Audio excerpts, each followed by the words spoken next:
quand Windows 10 est sorti, il y a beaucoup de monde qui ont commencé à dire ouais mais ça leak beaucoup vos données, ça fait beaucoup de problèmes, enfin à chaque fois que vous tapez quelque chose dans la barre d'adresse, ça renvoie à Microsoft.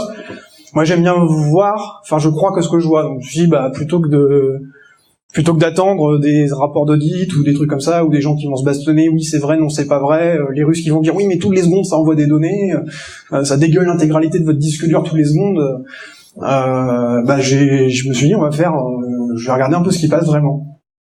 Donc ça c'est une capture d'écran de ce qui se passe dans Man in the Middle Proxy sur Windows 10. En fait j'ai lancé Windows 10, j'ai ouvert le menu démarrer, j'ai tapé Man in the Middle dans la barre de recherche. Et donc là, je vois passer une requête vers Bing. Donc ici, j'ai bien le HTTPS, donc c'est bien un truc que j'ai déchiffré à la volée, c'était pas en clair d'habitude. Et donc là, on voit bien la grosse requête vers Bing avec à l'intérieur donc ma query égale Man in the Middle Proxy. Et donc ce que j'ai tapé dans la barre de menu démarrer a été envoyé sur des serveurs de Bing. Et donc ils ont accès à tout ce que je suis en train de taper dans la barre de recherche. Alors c'est un peu marrant parce qu'en fait, c'est à chaque fois que vous appuyez sur une lettre. Donc au fait, au début, il y a M, puis après MI, puis MIT, et puis vous voyez comme ça toute une pilée de requêtes passées. Et après, il y a des trucs un peu marrants, parce que ça, par exemple, en termes de métadonnées, ça, c'est des données, on va dire, entre guillemets. Même si c'est... techniquement, c'est dans la chambre métadonnées, mais ça, c'est des données. Mais ici, en fait, il y a plein de choses que votre ordinateur va dégueuler en permanence, et qui va me donner, par exemple... alors, est-ce que j'ai le slide après ? Voilà. Ici, c'est les couleurs dominantes de votre bureau. Donc il l'envoie à chaque fois, donc ici je suis configuré en blanc et j'ai un truc qui tire un peu sur le bleu, quoi. Donc ça permet de déterminer, par exemple, si vous avez plusieurs personnes sur un même Windows 10, ils sont capables de discriminer quel utilisateur est connecté, avec si jamais vous avez changé votre couleur de bureau ou autre, on est capable de discriminer ça. Il y a un Device Products VirtualBox, donc là ils savent par exemple que je suis en train de faire tourner ça dans une VirtualBox. Il y a mes résolutions d'écran, il y a mon numéro de session, mon client de session qui est dedans. J'ai mon numéro d'identification de machine aussi qui se trimballe quelque part. C'est ça, machine ID. Donc le machine ID passe dedans à chaque fois que je fais une recherche dans la barre de menu démarrer. Et en plus ils ont été malins, ils ont envoyé ça sur Bing et comme ça les entreprises ne peuvent pas bloquer. Parce que s'ils avaient mis ça sur télémétrie.microsoft.com, forcément les DSI auraient tout blacklisté bien comme il faut. Sauf que là, bah non, c'est Bing, c'est www.bing.com.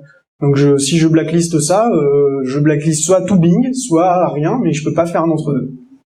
Donc c'est le genre de gag qu'ils font. Alors c'était les premières versions de Windows 10, je sais pas s'ils ont fait mieux ou pire depuis, mais c'est un peu le genre d'info qui peut remonter. L'autre truc assez marrant, je m'attendais pas du tout à ça, c'est quand j'ai démarré ma machine, la première chose qu'il fait, c'est contacter Windows Update. En clair, enfin en HTTPS mais sans vérifier le certificat.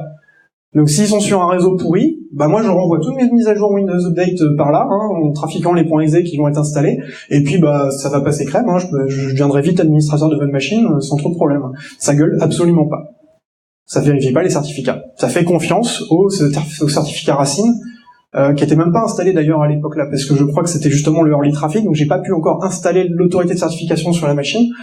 Et donc c'est vraiment, ils font pas de vérification de certificat, quoi. C'est même s'il y a une alerte, en gros, je fais continuer, quoi. Il y avait une petite remarque sur IRC à propos des mises à jour de Windows, qui disait même si elles sont téléchargées en clair, est-ce que le MSI est signé? Bonne question, j'ai pas testé, j'ai pas essayé d'injecter un faux paquet. Alors, enfin, la question pour ceux qui étaient sur internet, avec le Windows Update, est-ce que le MSI, comme le MSI est signé, peut-être que Windows va détecter qu'il y a quelque chose qui est pas bon dedans, et je pense que t'as moyen de le feinter assez facilement, et en particulier, quand t'es dans certaines grosses DSI, qui désactivent les vérifications, qui font des dépôts à eux, enfin, il y a des grosses bidouilles dedans, et il y a de grandes chances que ça se passe plutôt bien, quoi. Et les signatures chez Windows sont des trucs assez bizarres, c'est-à-dire que c'est plutôt des alertes que des interdictions. Ça va juste te dire attention, ce truc-là est pas Windows compliant, est-ce que tu veux vraiment l'installer? Et pareil, la connerie humaine de toute façon fera que ça va, ils vont lancer la mise à jour, quoi. Regarde le nombre de drivers que tu installes sur ta machine en faisant ça, ils sont quasiment tous comme ça, hein. Vous avez la fameuse boîte attention, ce truc n'est pas certifié Microsoft,